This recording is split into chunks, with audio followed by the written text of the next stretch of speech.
জয় নিতাই গৌর শিকানা।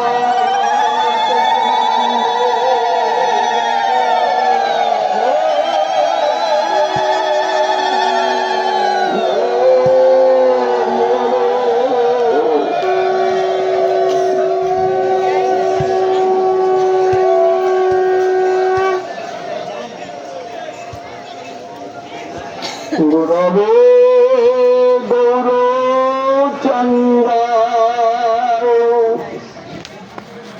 রাধিকায়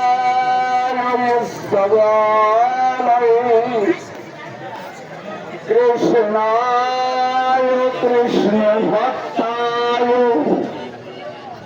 তদ্ভক্তায় নমো নমঃ।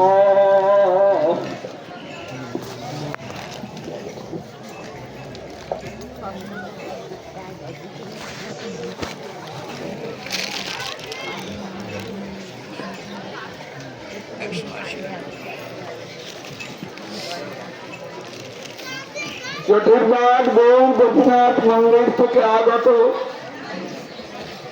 সমস্ত নবদ্বীপ পরিক্রমার যাত্রীবৃন্দের চরণ কমলে আমার প্রণতিপূর্বক আজকের এই স্থানের কিঞ্চিত মহিমা সাধনে আমরা এখন প্রবৃত্ত হলাম।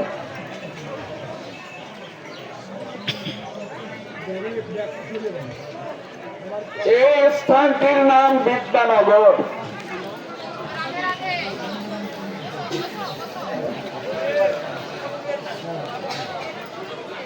এই বিদ্যানগরের মহিমা আমরা যদি আস্বাদন করি তাহলে আমাদের হৃদয়ের অবিদ্যা বন্ধন দূরীভূত হয়ে গিয়ে হৃদয় মন্দিরে শুদ্ধ বিদ্যার উদ্গম হবে। যে সমস্ত অবিদ্যা বন্ধনে আমরা জড়িত হয়ে আছি সেই অবিদ্যাগুলি আমাদের ভেতর থেকে দূরীভূত হয়ে যাবে।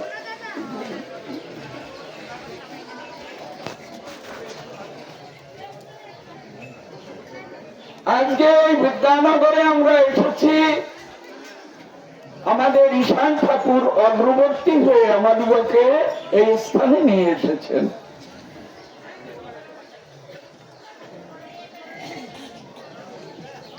ঈশান ঠাকুরের পশ্চাৎ ভাগে আছেন শ্রীনিবাস আচার্য প্রভু, নরোত্তম ঠাকুর মহাশয় এবং রামচন্দ্র কবিরাজ।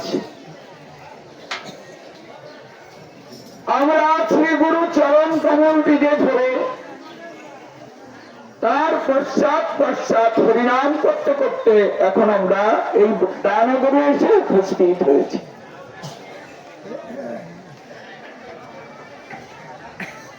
এই স্থানে মহাপ্রভু নিজে বিদ্যা বিলাস করে গেছেন।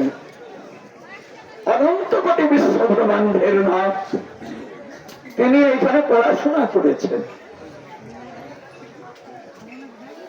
সেইখানে আমরা এসেছি। দেখুন আমাদের কত ভাগ্য, ভাগ্য না থাকলে এখানে আসা যায় না। ব্রহ্মাণ্ডের মধ্যে কত দেশ, কত স্থান, কত জায়গায় শুধু মানুষ আর মানুষ। অনন্ত কোটি বিশ্ব ব্রহ্মাণ্ড, তার মধ্য থেকে ভগবান তিনি সবকিছুর অধীশ্বর হয়ে এই স্থানে এসে তিনি উপনীত হয়েছিলেন। তিনি এখানে বিদ্যাবিলাস করে গেছেন।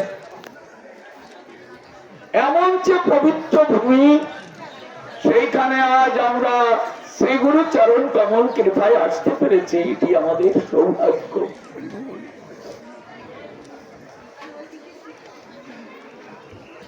এই স্থানের মহিমা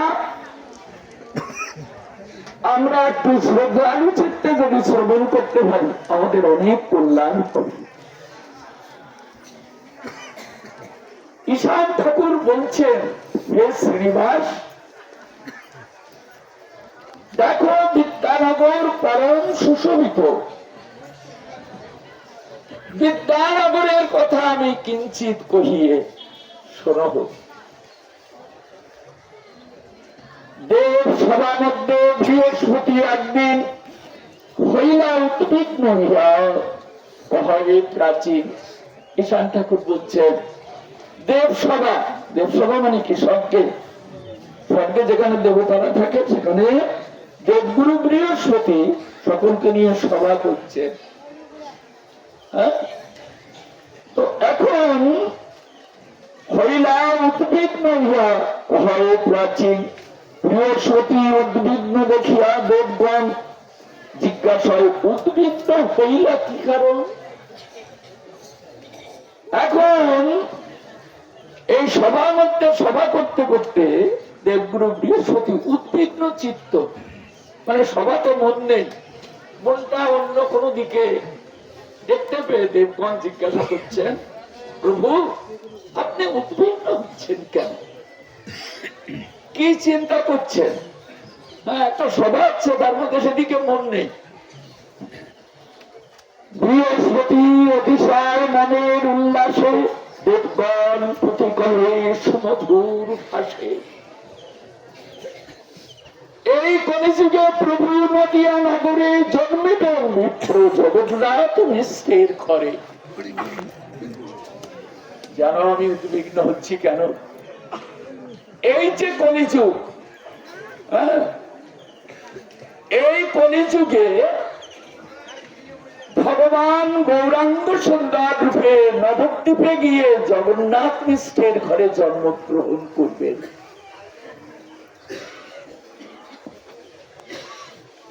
নানা অবতারের নানা রঙ্গ প্রকাশ হয়। রাম অবতারে অস্ত্র শিক্ষা শুনই পুণ্য, কৃষ্ণ অবতারে গোচারণে অগ্রগণ্য, গৌর অবতারে শ্রেষ্ঠ বিদ্যা অধ্যায়নে। এই নবদ্বীপে এসে তিনি বিদ্যা বিলাস করবেন। নবদ্বীপে যখন তিনি বিদ্যা অধ্যয়ন করবেন তাতে যে কত কৌতুক হবে তাহা কেউ নাহি জানে, কেউ জানে না সেই বিদ্যা বিলাসে কত কৌতুক হবে। সর্ব মনোরথ পূর্ণ করিবেন প্রভু, বিলাসিব বলছে না বিলাসে বলছে প্রভু। এই নবদ্বীপে গিয়ে তিনি বিদ্যা বিলাস করে যা বিতরণ করবেন, যে কৌতুক করবেন, অন্য কোন লীলায় তা করেননি।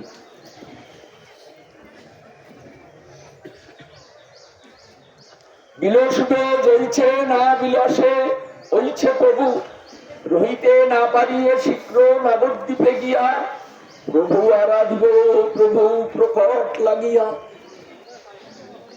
আমি তো এখন দেবসভায় আছি তো স্বর্গে,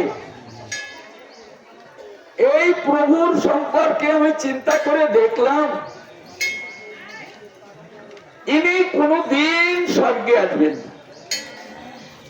স্বর্গে তার বিলাস হবে না, তার বিলাস হবে নরলোকে। এই নরলোকে গিয়ে তিনি কি অদ্ভুত বিলাস করবেন এটা আমার দেখার জন্যই আমার এই উদ্বিগ্নতা।